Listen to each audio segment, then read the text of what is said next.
Hey guys, welcome back. This is our fourth week of our StoryMakers series for Lent. So you might remember that we started out in the desert where Jesus was baptized by his cousin John. Now at week 4, we're on the part that we call Flip It. So let's look at our picture for today. I see here some birds, maybe a snake it looks like. People gathered around, a camel. I wonder what's going on here. Our verse for the day is, "Behold the Lamb of God, who takes away the sins of the world." This is from the Gospel of John, chapter 1. Let's find out what this story is all about.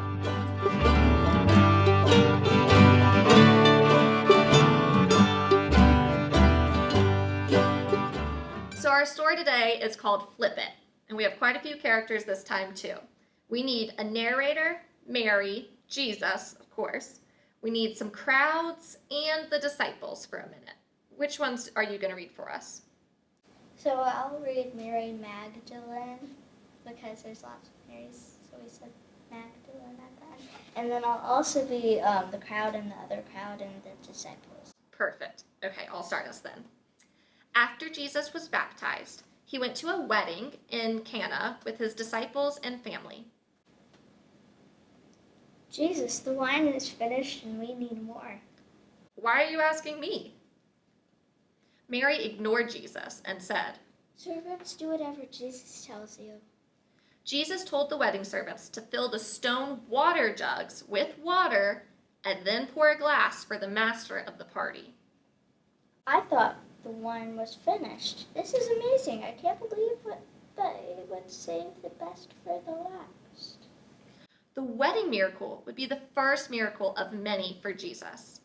After the wedding party was over, Jesus and his crew went to the temple of Jerusalem and found a surprising scene.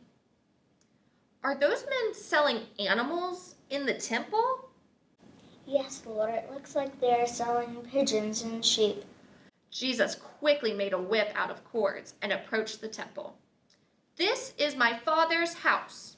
Do not make it into a trading post. The temple will come down and will rise again in 3 days."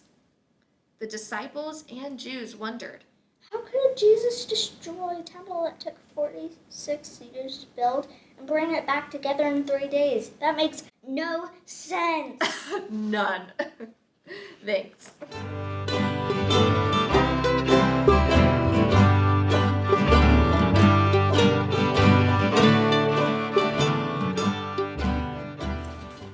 In the story we just heard, there's a lot going on. Let's look at this again. We heard about a wedding that Jesus was at. His mother was there. Looks like a lot of guests were there.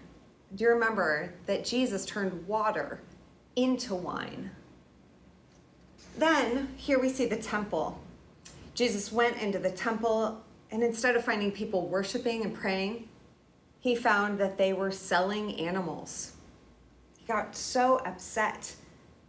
This is one of the times that we see Jesus really angry. He said, "This place is not meant to be a place for profit. Don't sell things in this place of worship."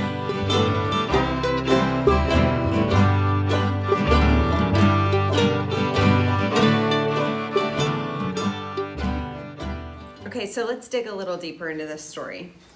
So we just learned 2 big things about Jesus. 1, he can do miracles like turning water into wine. And 2, he does not like it when the religious leaders are being dishonest. So let's think back together. Jesus was gathering disciples. Do you remember? Some of them were fishermen, some were tax collectors. He gathered this group of people to follow him that he called his disciples. They were at a wedding in Cana, and his mother asked him to do something about the empty wine jars. Back then, wine was the main thing that they would have had at a party. This was the first sign that there was something extraordinary about Jesus. In the Gospel of John, maybe you can look for other signs or miracles too. Then Jesus flips the switch of emotions when he gets to the temple. He goes from this really happy event where he turned water into wine And now he comes to the temple, and he came with a purpose. He had something to say that was really important. He wanted the people there to understand who God is, who he was, what he came to do, and what matters most. Jesus could see that the traders in the temple were giving the wrong message by trying to sell things there. So, a fun fact, John was a disciple of Jesus. He was one of the 12 main followers of Jesus. He was later exiled to an island. You might want to find more about that someday. Another interesting fact is that the water jars used at the wedding were probably used for washing hands. Can you imagine what a surprise it would have been for the people to see that wine was being poured out of them?